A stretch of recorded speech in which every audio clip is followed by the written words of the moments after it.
Welcome to r/best of Redditor updates, an amazing subreddit where stories are compiled from across Reddit and we get to hear what happens in the end. This first story is from r/true off my chest and it's truly mind-blowing, as you can probably tell by the title and thumbnail. Without further ado, sit back, relax if you can, and let's get straight into this one. My boyfriend asked for a paternity test. As soon as the results show he's the father, I'm leaving him. I'm a new mum to a baby boy who is my pride and joy. And though it's been a roller coaster adjusting to taking care of a baby, the past few months have been great. Tiring, but great. I have a boyfriend of 3 years who is the first person, relationship-wise, that I've ever loved. And I thought we were doing great as new parents, but also as partners. Friday, he came home and he asked me for a paternity test. Just like that, completely out of the blue. I was putting away the dishes and he asked for one, like he was asking what was for dinner. I'm a different race from him, but our child, apart from the skin tone, is literally his mirror image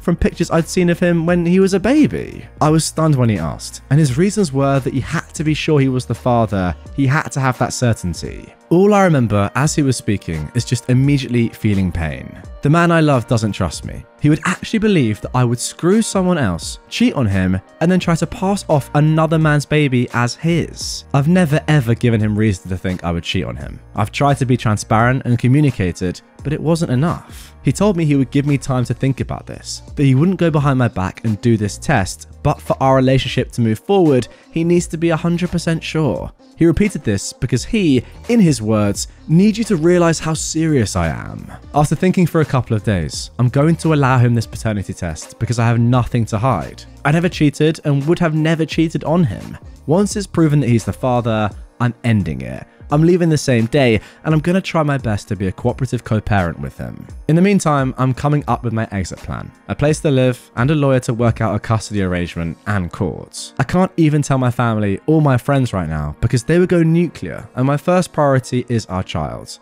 I hope the test was worth it to him. I'm not asking for advice or reassurance or to explain his side. I'm just realizing this part of my life is now over. What a way to start the new year. And what a way to start this episode. But without further ado, the whole point of this subreddit is that we get to know what happens next. So here is the first update 3 weeks later. We did the paternity test my boyfriend wanted. It's been a couple of weeks since I posted and I've just been navigating things after. I'm gonna call my boyfriend Mason to keep things clear. This is going to be long. Sorry, don't be. Also, why post this on Reddit? I don't know, guys. I don't know.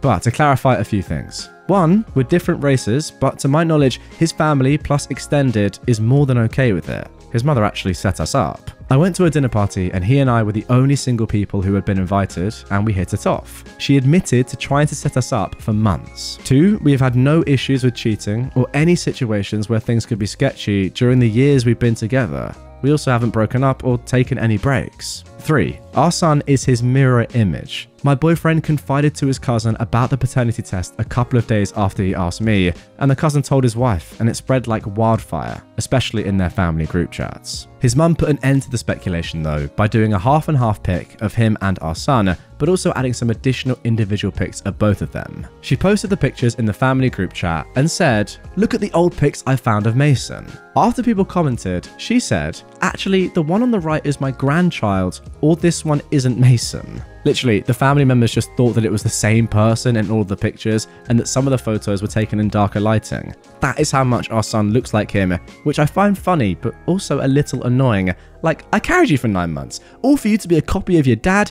I didn't see the group chat, but the topic died down when his mum did that. Anyway, we talked. When I'd made the first post, I was so angry and planned to leave, but the anger was quickly replaced by hurt once I calmed down. I realized if I blindsided him like that, I would be doing the exact same thing that he did to me when he asked for a paternity test. I planned to ask him to talk, but I also didn't want him to think that I was trying to get out of the test. So beforehand, I booked an appointment at 2 different paternity test locations. I asked him to talk when he came home, and I made sure our child was at my mum's. I told him that whatever happened with this talk, the paternity test had been booked and would go forward. I basically asked him his reasoning, and when he started having doubts about paternity, Was it a previous relationship? Did cheating happen? He said it was about a week before he asked me that he started having doubts. He said that he was on his lunch break one day just reading articles, and he clicked on an old article about a man who found out his 3 kids weren't his after like 20 years. This led him into a rabbit hole of podcasters and YouTube videos that encourage men to ask for paternity tests.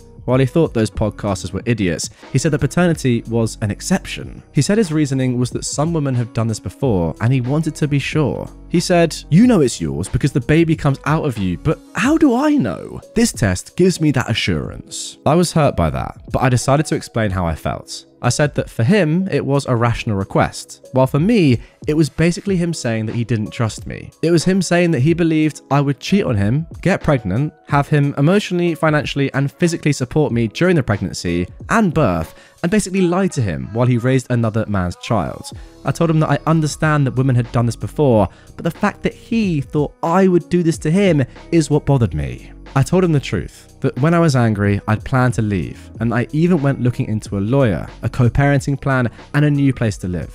He was stunned that I'd leave for something so small. I found that to be a weird kind of irony, that he believed issuing an ultimatum about a paternity test and basically accusing your partner of cheating was something small. I told him I was really hurt by what he said, that I was still hurt, but that if he needs this peace of mind, that we would do it. He asked what about our relationship, and I told him I didn't know. We did the test 2 days later, got the results back after 3 days. He opened both of them, and to the surprise of no one, he is the dad. He was visibly relieved when he read the tests, and I don't know why that hurt more. It's been about 2 weeks from the results, and I'm still really hurt. God, I sound so pathetic. I feel pathetic. I thought the results would maybe relieve some of that, but it didn't. It's like a switch clicked when he asked for the test, and I can't find a way to click it off. I'm pretty sure that postpartum is playing a part in this because all I do is cry, and I wasn't like this before. I've also moved into the spare room, something he was against, but I felt bad because apart from when our son is awake, I'm sad all the time. I'm looking for a therapist. I don't know how people find therapists they like so quickly, by the way, and he wants to do couples therapy and is looking for one. He already has a few appointments booked just to try them out. He wants to move on, marriage, more kids in the future, and go back to where we were, and thinks that our relationship is now stronger. While I'm just thinking, our relationship right now is weaker than a person on stilts. I don't know if I would say we're together. The physical affection is gone. I'm not in the right mindset, and I don't want him to touch me. We rarely talk about anything but the baby. It's awkward, and I'm trying to find a way back to where we were, and I can't see how. I'm going to try and fix this and try therapy, individual and couples, but I just have this feeling that this is basically a sinking ship. I hope I'm wrong. I want very much to be wrong. And now moving on to the final update that was posted just a couple of weeks ago. I left. Things have gone downhill, and under advisement, I can't really discuss it until things have been settled in court. I guess I'm really a cautionary tale on what can go wrong. Please, if you have concerns with your partner, discuss things beforehand, especially before you have a child. Thank you again for your different perspectives, hoping to have everything settled eventually. And there we go, a truly horrible story all in all. I personally can't think of anything worse than being in OP's spot here. And by the way, all the time when you're saying you feel pathetic, you're so pathetic, you're definitely not. Like, it's as simple as this, as you said it yourself. The trust that you have with your partner, who you're about to have a kid with or have just had a kid with, is completely gone. That's not pathetic. That is literally what the entire relationship is about. And also, if he doesn't understand why that's such a big deal to ask for a paternity test, then is he really someone that you want to be with anyway? That's such an obvious thing. And look, even if he really does want to get a paternity test for whatever reason, he has to understand why that's such a terrible thing to ask for, surely. It just goes against everything that a relationship would ever be, in my opinion. Sucks. I will say though that from my perspective, again, I obviously don't know what's really going on, the inner workings of the relationship, how it is day to day, but from what I've just read, I think you made the right decision. I don't really know what you mean by things have gone downhill and you can't say about it because of a court case.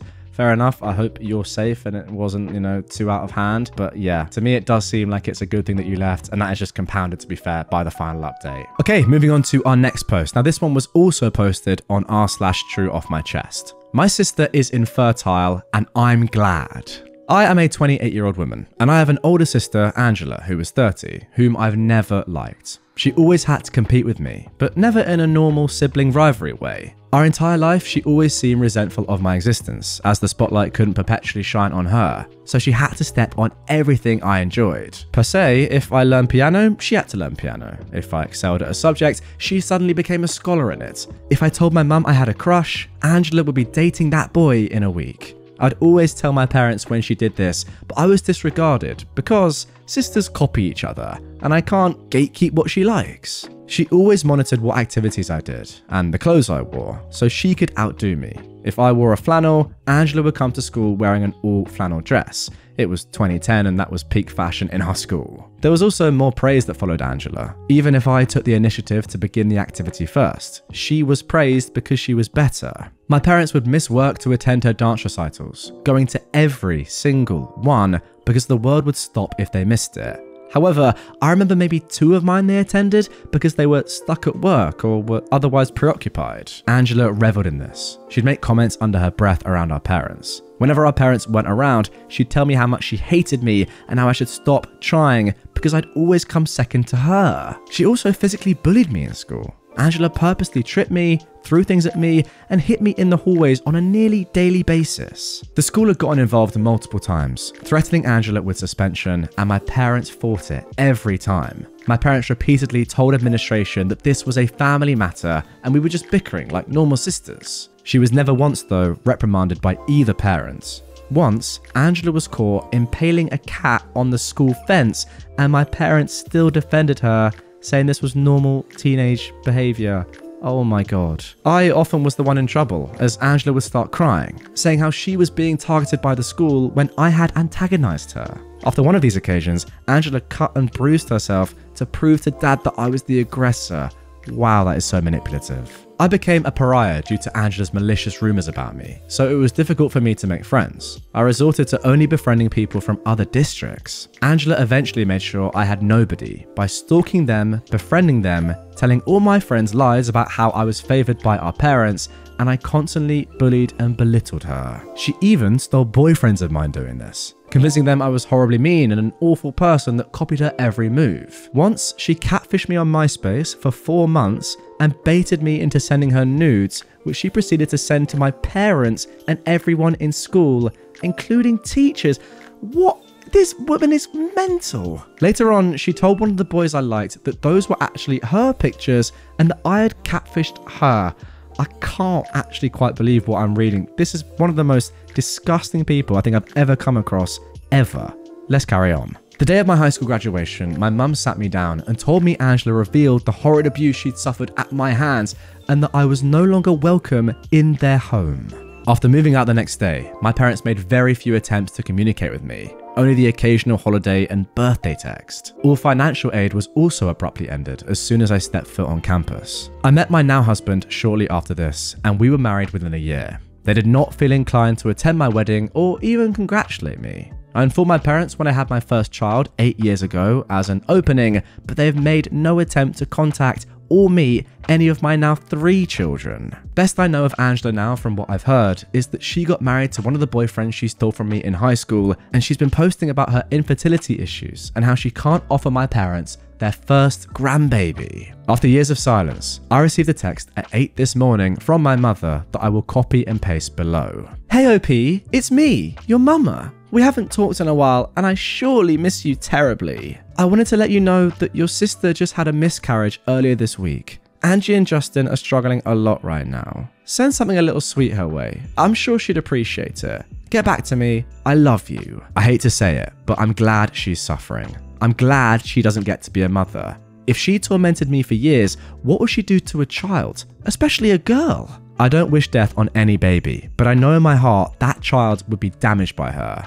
I'm angry at my parents, expecting me to have any sense of obligation to her. I don't even have any sense of obligation to them. They always believed her and dismissed me. I was always the problem child. And it's strange how my mother can be so warm to me when asking me to do something for my sister. Also, the fact they cared more about my sister's now dead fetus than my actual children, who wonder why they've only got one set of grandparents. I feel some sort of guilt for it, but I refuse to offer any condolences to my destructive, narcissistic sister who's been justified in her bad behavior since birth. Maybe this will change her, help her develop empathy or any type of emotion that isn't hate or vindictiveness. If that happens, I would be more than willing to offer support, but until then I feel nothing but a small inkling of happiness that she's hurt. Am I awful for this? My gosh, I mean, guys, update of course incoming, but first of all, I need to answer that question, and the resounding answer is quite an obvious no. Like, again, as I said during that, this girl, your sister, is one of the most malicious people that I've ever come across in any of these posts ever. Like, I genuinely do mean that, and I know that sounds a little bit hyperbolic, and I do say that sort of thing quite often. This time, I mean it. Like, there's levels to this, and this is just demonic, honestly. It's like devil-like. It's Satan personified. It's unbelievable, it really is. And I'm so sorry I had to deal with this. So then, nonetheless, what's going to happen now? I've got no idea. Let's get into the update that was posted a few days later in the comments. Hey, I'm back with an update. I wanted to thank all of you guys sincerely for the comments, awards, and personal messages I've received. I feel very emotional knowing that my account of my childhood is finally being believed and met with warmth and support. It's been hard for me to talk about, as many believe I'm being disingenuous or overdramatic. It's hard to believe, so I get it. So really, thank you all from the bottom of my heart. I decided not to respond to my mother. I blocked both of my parents, and I thought it would end there. But when does it ever? Wednesday morning, my messenger was being flooded with texts from my parents' siblings. Most of the messages consisted of me being told I need to answer my mother's calls and how callous I was being. I proceeded to block all of them as well. My cousin heard this from her younger sister, who was subject to being around my parents and Angela for family dinners. My mother and her siblings all live within a couple of blocks from each other and eat together most nights.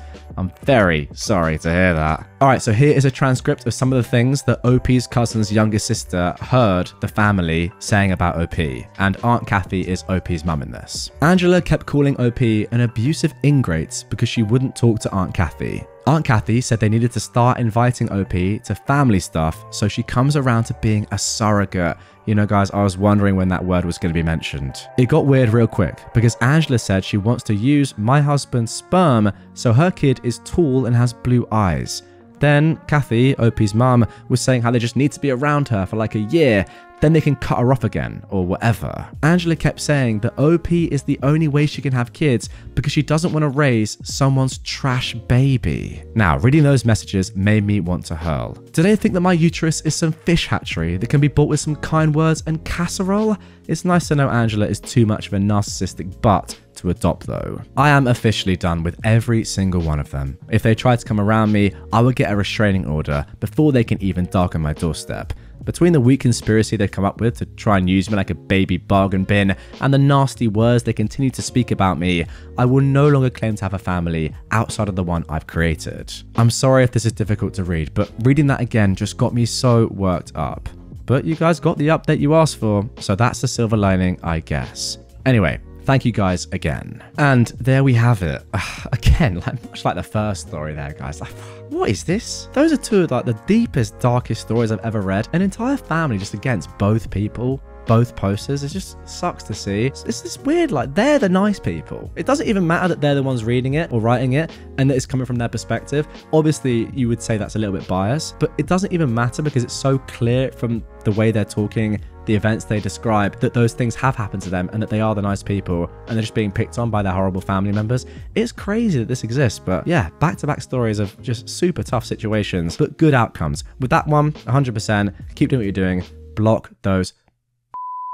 Let's keep it light and keep it PG, but you know what I mean. I will say one final point though, guys, that OP, you better get that restraining order pretty quickly because I think that this is going to escalate if you're not careful with the rest of that psycho family. They're getting your parents' siblings on board.